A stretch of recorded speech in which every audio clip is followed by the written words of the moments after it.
Indonesia sedang memasuki fase paling berani dalam sejarah pertahanannya. Bukan sekadar membeli senjata baru, tetapi membangun kemampuan untuk memproyeksikan kekuatan militer hingga ribuan kilometer dari daratan utama. Ini bukan lagi soal pertahanan pasif.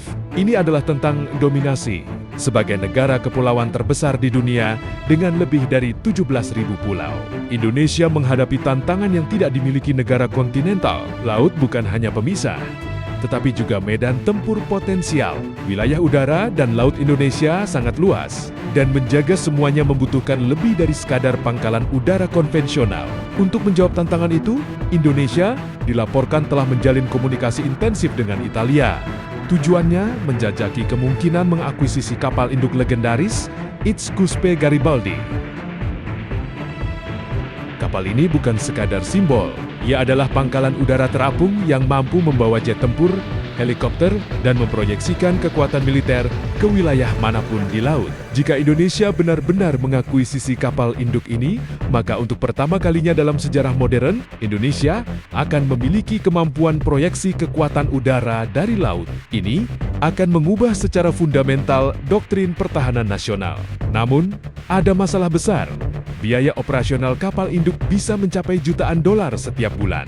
Tidak hanya pembelian, tetapi juga perawatan, bahan bakar, kru, dan sistem pendukungnya. Dan sejarah telah memberikan peringatan keras. Thailand, negara tetangga Indonesia, memiliki kapal induk HTMS Cakrina Rubet, namun karena biaya operasional yang sangat tinggi, kapal tersebut jarang digunakan secara penuh sebagai kapal induk tempur. Ia lebih sering berfungsi sebagai kapal helikopter atau simbol kekuatan, bukan alat proyeksi militer aktif.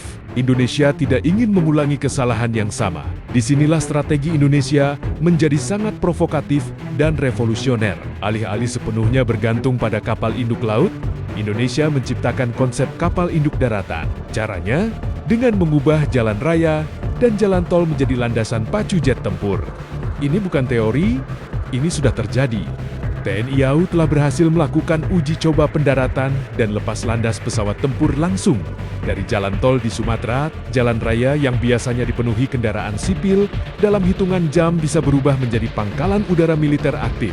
Bayangkan implikasinya, musuh tidak bisa lagi melumpuhkan kekuatan udara Indonesia hanya dengan menghancurkan satu atau dua pangkalan udara.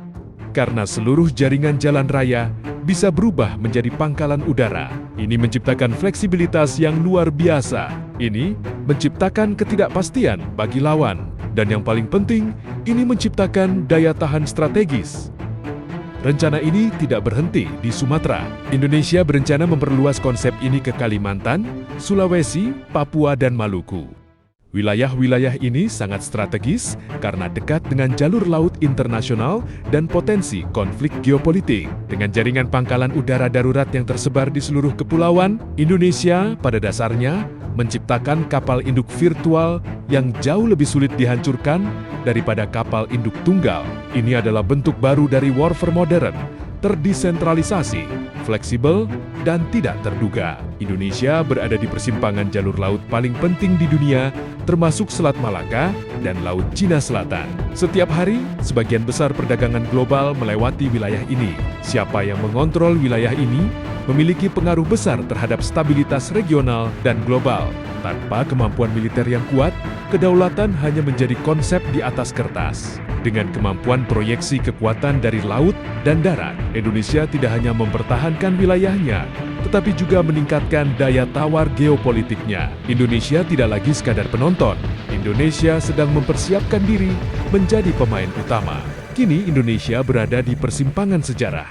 Apakah Indonesia akan benar-benar membeli kapal induk dan bergabung dengan klub elit negara-negara dengan kekuatan proyeksi global? Ataukah Indonesia justru menciptakan model baru yang lebih efektif, lebih murah, dan lebih sulit dikalahkan melalui konsep kapal induk daratan?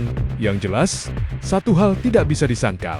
Indonesia sedang membangun kemampuan untuk memastikan bahwa setiap jengkal langit dan laut Nusantara berada dalam jangkauan kekuatannya. Dan ketika hari itu tiba, keseimbangan kekuatan di kawasan bisa berubah selamanya.